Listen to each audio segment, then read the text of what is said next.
கர்த்தருடைய பரிசுநாமத்திற்கு ஸ்தோத்திரம். இன்றைய நாளுக்கான தேவ வார்த்தை சகரியா 4ஆம் அதிகாரம் 6 மற்றும் 7ஆம் வசனங்கள்.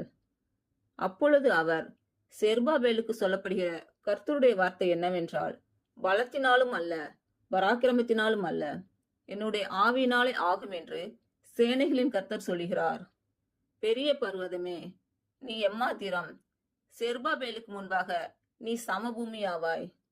தலைகளை அவன் கொண்டு வருவான், அதற்கு கிருபை உண்டாவதாக என்று ஆர்ப்பரிப்பார்கள் என்றார். இன்று பிறந்த நாள் மற்றும் திருமண நாள் காணும் அனைவருக்கும் இயேசு கிறிஸ்து நாமத்தினாலே வாழ்த்துக்கள். கர்த்தர் உங்கள் பலவீனங்களை மாற்றி உங்களுக்கு பலத்தை கட்டளையிடுவாராக.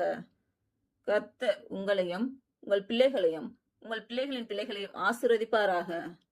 கர்த்தர் உங்களோடு இருந்து உங்கள் பணிகளையும் பயணங்களையும் ஆசீர்வதிப்பாராக. ஆமென்.